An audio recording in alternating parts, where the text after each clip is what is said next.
Qual é a melhor continuação de Dragon Ball Z, Dragon Ball Super ou Dragon Ball GT? Essa é uma discussão que existe há anos entre os fãs. De um lado temos Dragon Ball Super, a continuação canônica da história. Do outro temos Dragon Ball GT, que não faz parte da linha principal da obra, mas que ainda assim marcou muita gente. E sinceramente, eu gosto dos dois, mas cada um segue uma proposta completamente diferente. Dragon Ball Super é uma série muito mais focada em aumentar a escala de poder dos personagens. A cada saga aparecem novos adversários, novas transformações e desafios cada vez maiores. A história existe e segue uma linha relativamente coerente com Dragon Ball Z, mas o foco principal quase sempre acaba sendo as lutas e evolução de poder dos personagens. Já Dragon Ball GT segue um caminho diferente. Ele tenta resgatar elementos que existiam desde o início da franquia.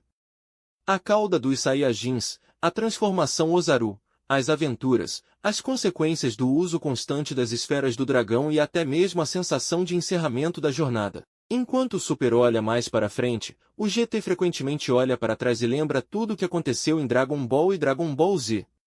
E é justamente aí que entra um dos maiores pontos fortes do GT, o fator emocional. Em vários momentos a série faz referência ao passado dos personagens, utiliza cenas antigas, relembra amizades e passa uma sensação de nostalgia que acaba criando uma conexão muito forte com quem acompanhou a franquia por anos. A trilha sonora também ajuda bastante nisso e faz muitas cenas terem um peso emocional muito maior. Além disso, o GT trouxe algumas ideias que considero excelentes. A saga Baby é uma das melhores da franquia na minha opinião, principalmente por explorar a história dos Saiyajins. Já a saga dos Dragões Malignos apresenta algo que muitos fãs acharam interessante. Pela primeira vez vemos consequências para o uso excessivo das esferas do dragão.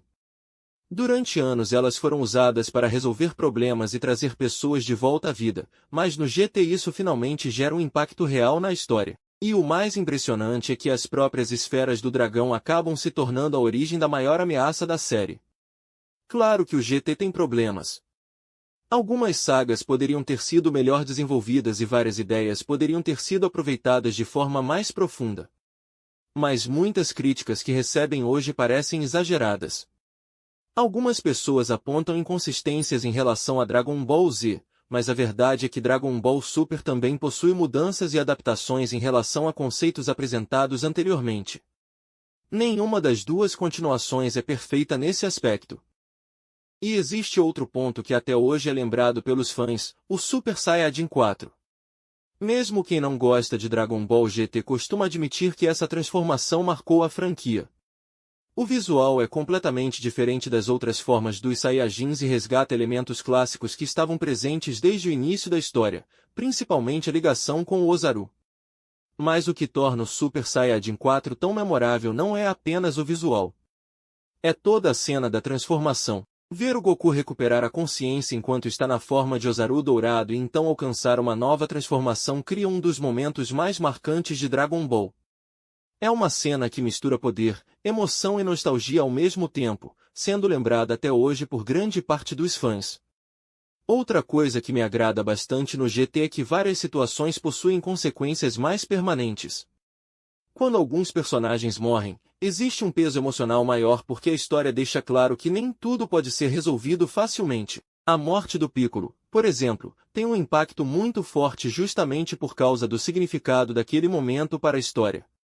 E quando chegamos ao final de Dragon Ball GT, a sensação é de encerramento. Independentemente de gostar ou não da série, é difícil negar que ela tenta concluir a jornada do Goku e do restante dos personagens.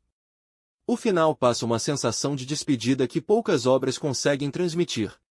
No fim das contas, minha preferência pessoal é Dragon Ball GT.